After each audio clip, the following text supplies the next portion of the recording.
Sometimes life can throw you for a loop, and this happened to our very own Natasha. She has agreed to tell us her story as a help to all of us. Are you ready, Natasha? I'm ready. Here we are You've yet alluded again, to right? some help things a couple episodes, and Yes. I thought, if you're ready and willing to share your story, Sure. Well, I think everybody kind of knows the story, the big story in the beginning. I mean, I was absent, a year and a half ago. Yes, I had yes. the brain bleed or a mini stroke or whatever we call it Megan now. come on and kind of talk about strokes and Right. we thought we were like in the clear, right? Right. Thought we were, yes, going down the path. And then it kind of happened the same way. So we were at the dance studio, and I guess the symptoms for me as I kind of start talking in circles. So I was talking to Racheline. I don't know why, bless her heart. Racheline and Barrett, my Barrett, are always around and can kind of see what's going on. And I'm in denial always because I never want something to be, going wrong. Right. So the thing that they had advised before was if she kind of does that, if she starts talking in circles, keep an eye on her, let her brain reset, let her regroup. They were worried though because I had the car, and they said, let's drive her home. Let's give her a minute to reset. Let's, just make sure that she gets home okay. So we get me home. And at that point, did you realize anything was going on or not really? I mean, not really, kind of. I think there's maybe something there in the back of my mind, like something is not right. But I think before that, I mean, I had symptoms of big migraines before. So I would have kind of the numbness down my left arm. I would kind of have the numbness in my tongue, the aura. So this is what I have learned recently about the aura and the way that your brain works. I had probably been having absent seizures or focal seizures before that and just didn't realize it. So for me, because it's in the backside of my brain, it impairs my speech. And that's always very nerve-wracking to me because obviously I like to talk, I like to read, and I go very quiet because the denial phase, like this is not happening, we're not going there again. Anyway, everybody else recognized that. They got me home in time.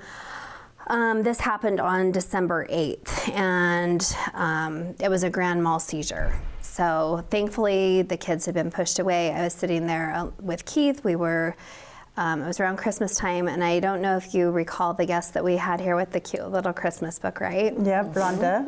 Yeah. So we were reading that book, and I don't remember actually what happened, but first, I guess my arms kind of straightened out, and he told me, he said that it was probably something he never wants to hear again, or nobody. I mean, I've never actually watched a seizure, but a horrible screech that came out of my body. I went limp, like everything kind of went dead, so to speak. And the next thing I remember was waking up in the hospital. So they didn't keep me overnight or anything like that. But that alone, when Keith told me what he witnessed and heard from you, and when he gets to the end of the story and says, and then we went home, I was like, what? That night you went home?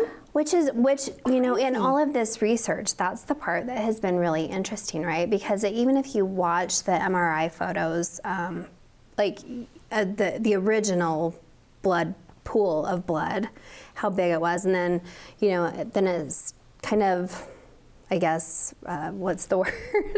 Dissolves back into your brain, and you can kind of see it's almost like a scar tissue, and it's your brain maybe overriding something or shutting down.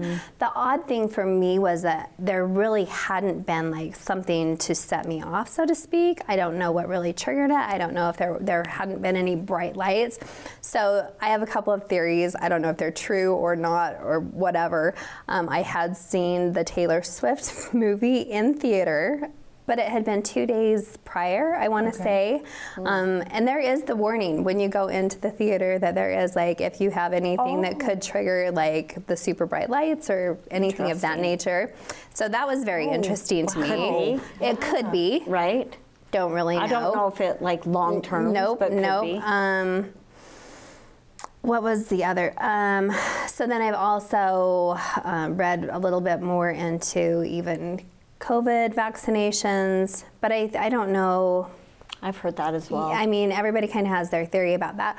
Or if it was just, but I hadn't really been in like a stressful situation. Like I'm very type A and very high strung usually, but on that particular day, I mean, but I think sometimes we put it to that particular day, but just in our intro today, when you're saying all that you're doing and all that you're involved in and the kids. Right. Totally. It could be heavy. built. It could Maybe be. it was just built on to where the brain but I just is, usually, like, done. that's the interesting thing, right? Because you learn that kind of about your own personalities, and I usually thrive on that sort of thing. Yeah. I mean, a lot of things come with aging. Also in the research, and again, this is just a theory, but since COVID, there has been an uptick, a 30% increase of epilepsy. 30%? 30%. So that's just, one thing that I read. Like, I'm what's the certainly connections, not right? Yeah, I mean, you're just always curious. But okay, so that's what happened to me. That's the grand mal seizure where I'm taking all the medications now. I'm doing all the things that I'm supposed to do. So hopefully it never happens again, right? But the fun part, it's not really fun, but I guess the upside to all of this happening are the great people and the great things that happen when you step in, because I am a busy person. So I've talked about racialing more than once. Gosh. When you have people like you two, because I enjoy this, speaking, I love talking, I love socializing, I love spending time with my kids. The people that would step in to drive them to their lessons, my husband driving everywhere. I mean, thankfully, we work at home, so, but there's definitely pros and cons. So I've learned a lot about local Uber. It has certainly much better than it was 2 or 3 years ago. So I used to, you used to call an Uber, it was an hour, now it's 6 minutes. People will, do amazing things for you. Not Uber, but they will too. But delivery, right? So even since the advent of COVID, or when things happen to you, it's really weird. Like, how did I do all of this before? Yeah. But Instacart and DoorDash and you figured it all out. You figure it all out. And you and I were even talking a little bit about this also. So in Spanish Fork, all of the amazing things that you can do on foot. So she's just telling me where she's walking. I'm like, you walked that far? So now when my kids push back and say, that's too far, I can't walk that far. I'm like, Mom has. Actually, you can, and I did. And I really kind of enjoyed my Saturdays. I'd be like, just drop me off at the shopping center, and I'd take my little grocery bag, and I could just go and have my me time and do my shopping. And I found out a lot about all the crosswalks and where you can and can't go. Interestingly enough, I hadn't been riding my bike at that point, and now I'm like, gosh, you really can, and I'm probably healthier. So we've set more goals. Hence the triathlon. Yeah. Yes. Kind of came from this as well, right? So Keith had kind of been on a health kick as well, and so it kind of just set everything in motion. Now I'm kind of sad, actually, because I have my wheels back again and I can do all these crazy things. But it really was the 3 months of kind of going back to the COVID era. And I'm like, gosh, I kind of miss, I really miss spending all of the time in the car with hubby. We probably should back up as well, because a lot of people probably don't know, if you have a grand mal seizure, your license is taken away from you for 3 months. My daughter had that, and it was just weeks before COVID, so the timing kind of worked out perfect for that. Well. Right. So that's why you weren't driving or going anywhere, because they say for 3 months, do not drive.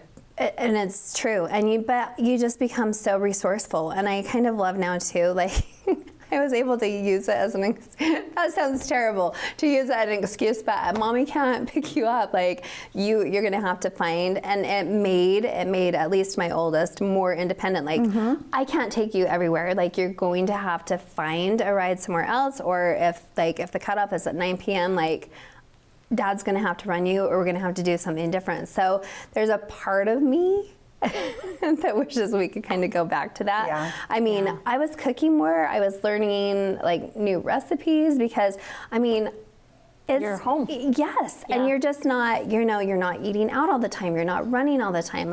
And it's just because you can't. And there's, I enjoyed that part. If you say that at all, if I've learned anything at all, to slow down, right? That it's okay, right? It's YOLO for sure. And I was kind of private about it. I wasn't going to announce it to the world.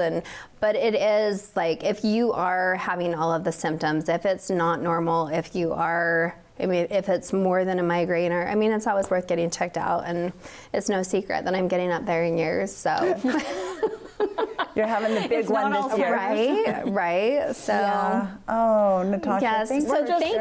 Thank you. You both took your turn driving me. Oh, I learned the back way to her house. I know I can cut through the church and get to her house quicker. Learned a new way. Yes, and Heather O'Brien, I have to say thank you to you also. So one of the great dance moms that totally stepped up too and picking up there every Tuesday, Thursday, and I think we're always hesitant to reach out for help. It's not in my nature. Oh, totally. I like to be able to do everything, and then you realize people really do love those connections with you for us to be able to do for you.